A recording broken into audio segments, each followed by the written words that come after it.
morning, everyone. Today we will discuss about the past continuous tense in active voice and in passive voice. So here is the sentence formation. As you know that the past continuous in active voice, the sentence formation is subject plus was were plus V1 plus ing plus object plus full stop. जैसा कि हमें नाम से ही पता चलता है, past, देखिए past का मतलब क्या होता है कि हमें सेकंड फॉर्म यूज करनी है. तो वॉज वर, वॉज और were is the second form of is am are, right. Past continuous, continuous means क्या होता है, V1 प्लस ing, राइट. तो जैसा कि नाम दिया गया है उसके अकॉर्डिंग ही हम उसकी फॉर्मेशन करेंगे.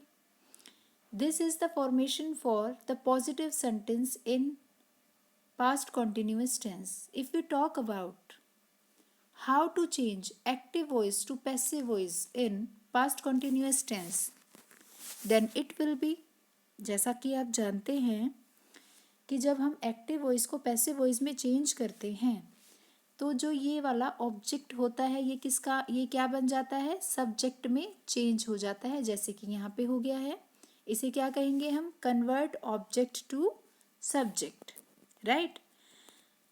बाकी ध्यान से देखिए, जैसा उसमें कहा गया है ये क्या है, past continuous means was were plus being, being BEING. It is also V1 plus ing, क्योंकि कॉन्टिन्यूअस कहा गया है इसलिए V1 plus ing. Then passive voice, passive voice जहाँ पे भी ये वर्ड आपको सुनाई देगा इसका मतलब ये है कि वहाँ पे V3 means third form of verb वो ज़रूर आएगी, राइट. तो क्या हो जाएगा ये V3 verb third form of verb, ठीक है. Then by plus convert subject to object plus full stop, right. It means कि ये जो वॉज वर है ये किसके अकॉर्डिंग चेंज होगा, इस सब्जेक्ट के अकॉर्डिंग, जो ये वाला सब्जेक्ट हमारा नया बना है उसके अकॉर्डिंग. और यहाँ पे इस सब्जेक्ट के अकॉर्डिंग था. तो बस यही चीज़ हमें ध्यान रखनी है कि अगर सब्जेक्ट सिंगुलर है तो हमेशा उसके साथ वॉज आएगा और अगर प्लूरल है तो वर आएगा, राइट. ऐसा नहीं है कि अगर यहाँ पे वॉज लगाया गया है तो आप यहाँ भी सेम वॉज कर देंगे, नो. ये किस पे डिपेंड करता है कि ये जो नया सब्जेक्ट बना है ये सिंगुलर है या प्लूरल है. For example, he was cutting the crops, he was cutting the crops. अब ही के साथ हमने क्या यूज़ किया है, वॉज, क्योंकि ही क्या है, सिंगुलर है. अब जब हम इसी को किस में चेंज करते हैं, पैसिव वॉइस में, तो क्या होगा, ध्यान से देखिए, the crop was being cut bye, ये ही किस में चेंज हो जाएगा, हिम में, राइट. यही सेंटेंस बनाएंगे आप. लेकिन यहाँ पे एक गलती की है हमने, क्या होगा, द क्रॉप्स के साथ क्या यूज करेंगे, वर, ये यूज नहीं करेंगे वॉज, ये गलत हो जाएगा. क्यों, क्योंकि जो क्रॉप्स है वो क्या है, प्लूरल सब्जेक्ट है, प्लूरल सब्जेक्ट, राइट. तो क्या बनेगी, जो इसकी एक्चुअल जो सेंटेंस बनेगा पैसिव वॉइस में वो क्या होगा, the crops were being cut by him. क्योंकि जो कट है उसकी वर्ब्स की फॉर्म कैसे करते हैं, cut cut cut, right. Second और थर्ड फॉर्म भी सेम रहती हैं जो फर्स्ट फॉर्म है वैसे ही. जैसे कि अब इसमें सेकंड वाला देखिए, दे were abusing him, they were abusing him. यहाँ पे देखिए ये जो दे है ये क्या है, प्लूरल सब्जेक्ट है, इसीलिए हमने वर यूज किया है, राइट. तो जब हम इसे पैसिव वॉइस में चेंज करेंगे तो क्या बन जाएगा, ये ही का क्या, ही किस में चेंज हो जाएगा, हिम में, सॉरी ये जो हिम है वो किस में चेंज हो जाएगा, ही में। क्यों, क्योंकि कभी आपने सेंटेंस के स्टार्टिंग में ऐसे देखा है, him was, no he was, right. तो ये क्या हो जाएगा, ही वॉज, वर नहीं आएगा, ही के साथ हमेशा क्या आता है, was. He was being, BEING, being abused bye them, ये दे की जगह क्या आ जाएगा, देम, जो ऑब्जेक्ट में चेंज कर देंगे, राइट। इसके बाद देखिए थर्ड वाला, दे वर कैरिंग द चेयर्स। अब ये क्या है, दे वर, इट मीन्स कि ये प्लूरल सब्जेक्ट है, इसीलिए इसके साथ वर आया है, राइट। अब यहाँ पे चेंज होके क्या बन जाएगा, the chairs, chairs it is also a plural subject, the chairs were being carried by them, right. Now the next one is, he was buying sweets, right. sweets, sweets क्या है, plural subject है, तो हम कैसे कहेंगे इसे, the sweets were being bought, buy की third form क्या होती है, bought. Sweets were being bought by him, ये किस में चेंज हो जाएगा, हिम में। सेम ऐसे ही, I was painting the pictures, right. तो पिक्चर्स के साथ वॉज आता है, no, it is also a plural subjects, that's why इसका जो पैसिव सेंटेंस होगा वो कैसे होगा, the pictures were being painted by me. ये जो हमने चेंज किया है, ये क्या किया है, इनको active voice to passive voice में हमने इन्हें चेंज किया है। ये पॉजिटिव सेंटेंसेस थे, सेम इनको पॉजिटिव में ही हमने चेंज कर दिया है। अब आइए हम नेगेटिव देखते हैं। नेगेटिव सेंटेंस में क्या करते हैं, subject plus was were, helping verb के साथ नोट ही तो यूज करना होता है, राइट, एक्टिव वॉइस में, और बाकी सेंटेंस की फॉर्मेशन सेम होती है। ऐसे ही क्या होगा इसमें, जो ऑब्जेक्ट से सब्जेक्ट में चेंज हुआ है वो plus was were plus not being V3 by object and then full stop, right. इसका मतलब क्या है कि हमें क्या करना है, सिर्फ कि जो हेल्पिंग वर्ब है मीन्स वॉज वर है, उसके साथ हमें नोट यूज करना है, राइट। अगर अब हम इनके सेंटेंसेस देखते हैं तो वो क्या होंगे, करके हम चेंज करके देखते हैं इन्हें। तो देखिए पहला सेंटेंस क्या है, he was cutting the crops. अगर मैं आपको यही सेंटेंस दूँ और आपसे कहूँ कि इसको पैसिव वॉइस में चेंज करके नेगेटिव सेंटेंस बनाइए, then how will you make it?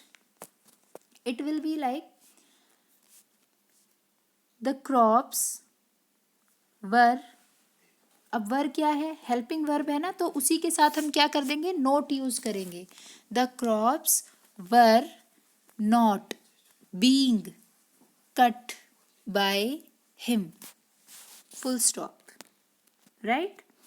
The next sentence in passive voice कैसे होगा नेगेटिव में, देखिए एक्टिव में देखिए पहले, दे वर नॉट अब्यूजिंग हिम, पहले मैंने इसको क्या किया है, नेगेटिव में चेंज कर दिया, they were not abusing him, full stop. अब उसका क्या बनेगा, ही हिम किस में चेंज हो जाएगा, ही में, he was not being abused bye them, full stop, right. In third sentence, they were carrying the chairs। अगर हमें इसको नेगेटिव सेंटेंस में चेंज करना है इन पैसिव वॉइस, तो हम कैसे करेंगे, the chairs were not being carried by them, right. In fourth sentence, he was buying sweets। then it will be changed like sweets were not being bought by him. अच्छा, इसका ध्यान रखेंगे आप कि कई बार हम मिस्टेक कर देते हैं कि ये जो बाय है, बाय की हमेशा जो थर्ड फॉर्म होती है वो buy, bought, bought means bought होती है, राइट? तो बाय, बाइड ना करें प्लीज़, इसे ध्यान रखें इस चीज़ का, मार्क्स कट हो जाएंगे नहीं तो. Now the fifth sentence is I was painting the pictures. अब इसको करिए नेगेटिव में, खुद करके देखिए आप. इन पैसिव वॉइस क्या बन जाएगा ये? The pictures were not being painted by me. Right? Now we will look at interrogative sentence. देखिए, इंटेरोगेटिव सेंटेंस में हम क्या करते थे कि जो हेल्पिंग वर्ब होती है उसे सेंटेंस में हम सबसे पहले लिख देते हैं, राइट? और उसके बाद जो बाकी का सेंटेंस बचा हुआ है वो एज इट इज़ होता है, एक्सेप्ट किसके, कि यहाँ पे फुल स्टॉप की जगह क्या आता है? Question mark. ऐसे ही सेम क्या होता है कि जो पैसिव वॉइस होता है उसमें भी हम वॉज वर, हेल्पिंग वर्ब. देखिए, रूल्स तो हमेशा सेम ही होंगे. नेगेटिव और इंटेरोगेटिव सेंटेंसेस को की जो फॉर्मेशन है उनके रूल्स हमेशा एक जैसे ही होते हैं. जैसे एक्टिव वॉइस में होते हैं वैसे ही पैसिव वॉइस में होते हैं. तो हम क्या करेंगे, पैसिव वॉइस में भी वॉज वर्ब को सेंटेंस में सबसे पहले रख देंगे, बाकी पूरा सेंटेंस एज इट इज़ होगा. एक्सेप्ट, एक्सेप्ट के मतलब होता है के अलावा. किसके अलावा? यहाँ पे क्वेश्चन मार्क हम पुट करेंगे क्योंकि इसके मार्क्स भी डिडक्ट होते हैं. अगर आप इसको भूल गए तो मार्क्स कट हो जाते हैं, राइट? चलिए अब हम उन्हीं सेंटेंसेस को, जो वो 5 सेंटेंसेस है, उन्हीं को हम चेंज करके देखते हैं इंटेरोगेटिव सेंटेंस में. देखिए, फर्स्ट सेंटेंसेस क्या है? He was cutting the crops, right? अगर आपको प्रैक्टिस अभी नहीं हो पा रही है तो आप क्या करेंगे कि इसी सेंटेंस को आप सबसे पहले पैसिव वॉइस में चेंज करेंगे और पैसिव वॉइस में चेंज करके मीन्स पॉजिटिव पैसिव वॉइस में चेंज करके और फिर उसका इंटरोगेटिव सेंटेंस बनाएंगे, राइट? और अदरवाइज आप, अगर आपको प्रैक्टिस है तो आप इसको डायरेक्ट भी बना सकते हैं. कैसे? अब देखिए, द क्रॉप्स है तो क्या आएगा? वर. तो हम सबसे पहले सेंटेंस में क्या लिख देते हैं? Were. Were the crops being cut by him. And last में क्वेश्चन मार्क. ये पुट करना बिल्कुल भी नहीं भूलना है. Now the second sentence is they were abusing him. Him, ये हिम क्या है? सिंगुलर सिंगुलर ऑब्जेक्ट है तो वो भी क्या हो जाएगा? सिंगुलर सब्जेक्ट में ही चेंज होगा ना. तो क्या हो जाएगा? Was he being abused bye them? Question mark. Next sentence is they were carrying the chairs. Were the chairs being carried by them? Question mark. In the next sentence, he was buying sweets. Sweets क्या है? Plural subject है, were use होगा तो हम वर को sentence में सबसे पहले रख देंगे. Were sweets being bought by him. He किस में चेंज हो जाएगा? हिम में, right? Now the fifth sentence is I was painting the pictures. Full stop. Pictures क्या है? प्लूरल सब्जेक्ट है तो क्या हो जाएगा? Were the pictures being painted by me? Question mark. ये क्वेश्चन मार्क ज़रूर यूज़ करना है in interrogative sentences. So these are some examples for better explanation. Now you have to change all the rest sentences in passive voice, in negative and interrogative, both sentences. Thank you.